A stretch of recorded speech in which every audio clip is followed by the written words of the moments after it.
Hi, welcome to Vijay's info. இன்றைக்கி நம்ம summer ஸ்பெஷலில் அவுள் upma செய்வோம். நல்ல கெட்டியான அவுள் எடுத்திருக்கேன். அதை ஒரு 10 நிமிஷம் ஊற வச்சுருக்கேன். ஏன்னா கெட்டியான அவுள்னால நான் 10 நிமிஷம் ஊற வச்சு நல்ல தண்ணியில் ஊற வச்சு நல்லா பிழிஞ்சு எடுத்து வச்சுருக்கேன். நீங்கள் இதே லேசான தகடான அவுள்னா ஒரு 2 நிமிஷம் தண்ணியில் போட்டுட்டு நாங்கள் பிழிஞ்சு எடுத்துக்கலாம். இது நல்லா கெட்டியான அவுள்னால நான் 10 நிமிஷம் நல்லா ஊற வச்சு எடுத்து வச்சுருக்கேன். இது கூட நம்ம கொஞ்சம் உப்பையும் சேர்த்து கலந்துக்குவோம். ஏன்னா நம்ம வதக்கிறப்ப உப்பு அவ்வளோவா சேராது. அதனால் இதுக்கு தேவையான உப்பை நம்ம இப்போவே கலந்து எடுத்துக்கலாம்.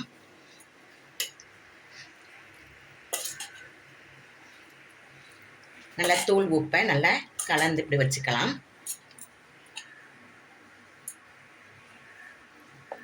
இப்போ தாளிக்கிறதுக்கு கடுகு உளுத்தம்பருப்பு, கொஞ்சமாக கருவேப்பிலை, ஒரே ஒரு பச்சை மிளகாய், நல்ல நிலக்கடலை நான் வேக வச்சது இருந்தது. அதனால் நான் பச்சை நிலக்கடலை வேக வச்சு எடுத்து வச்சுருக்கேன்.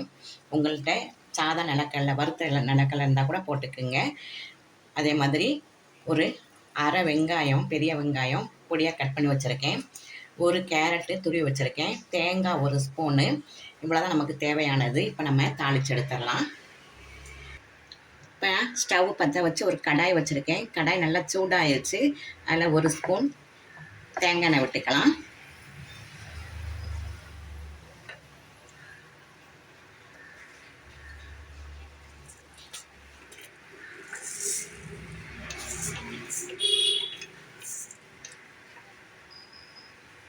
எண்ணெய் நல்லா காஞ்ச உடனே கடுகு போட்டுடலாம். கடுகு வெடிக்கட்டும். கடுகு நல்லா வெடிச்சிருச்சு. இப்போ நம்ம வெங்காயத்தை போட்டுடலாம்.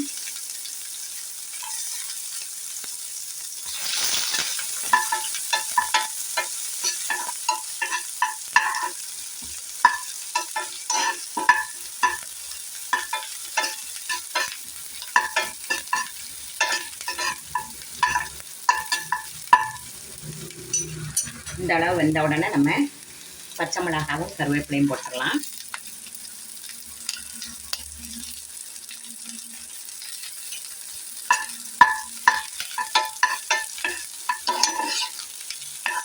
உங்களுக்கு கடலைப்பருப்பு இஷ்டமாக இருந்தால் கூட கொஞ்சம் கடலைப்பருப்பும் போட்டு வறுத்துக்கலாம். நான் கடலைப்பருப்பு போடலை.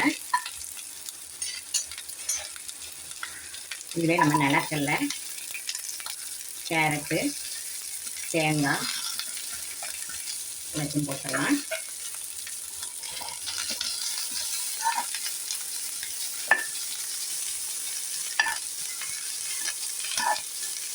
நம்ம அவுளில் கொஞ்சம் உப்பு போட்டு தான் வச்சுருக்கோம். இன்னும் கொஞ்சமாக இந்த வெங்காயத்துக்கு காய்க்கெலாம் தகுந்த மாதிரி கொஞ்சம் உப்பு போட்டுடலாம்.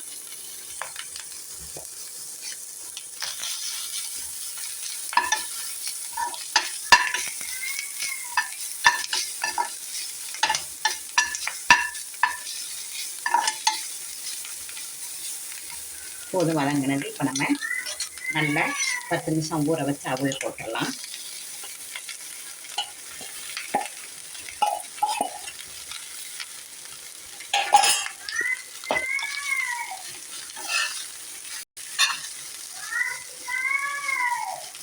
ஸ்டவ் ஆஃப் பண்ணிடலாம். கொஞ்சமாக லெமன் சாறு எடுத்து ஊற்றிக்கலாம். 4 ட்ராப்ஸு.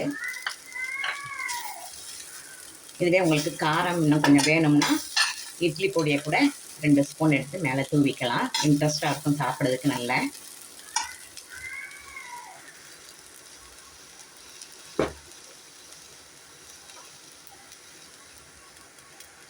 பெரியவங்க சாப்பிட்ணுன்னா கொஞ்சம் மிளகாய் பொடி, தோசை பொடியை தூவிட்டிங்கன்னா நல்லா டேஸ்ட்டாக இருக்கும். குழந்தைங்க சாப்பிட்னா இந்த மிளகாய் பொடி போட வேண்டாம். சூப்பரான அவுள் உப்புமா பாருங்கள். நல்லா ஹெல்த்தியானது சம்மருக்கு.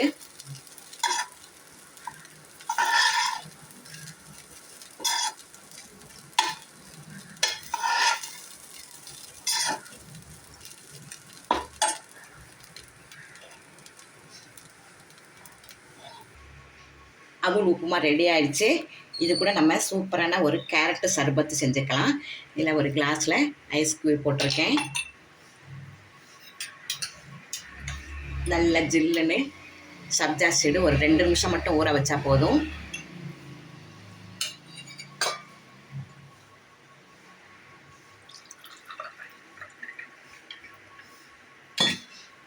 உங்களுக்கு சுகருக்கு கொஞ்சம் நாட்டு சர்க்கரை சேர்த்துக்கிறேன், இல்லாட்டா நீங்கள் தேன் கூட சேர்த்துக்குங்க.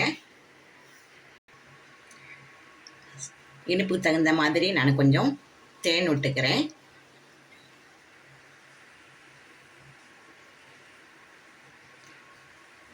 சூப்பரான கேரட்டு சர்பத்து கூட ஒரு அவல் உப்புமா பாருங்கள், நல்ல நிமிஷத்தில் ரெடி ஆயிடுச்சு. நம்ம 10 நிமிஷம் ஊற வச்சு வேலை செய்கிறது ஒரு 2 நிமிஷம் கூட ஆகாது. நமக்கு நல்ல ஹெல்த்தியான ஒரு பிரேக்ஃபாஸ்ட்டு ஈவினிங் கூட நீங்கள் சாப்பிட்டுக்கலாம்.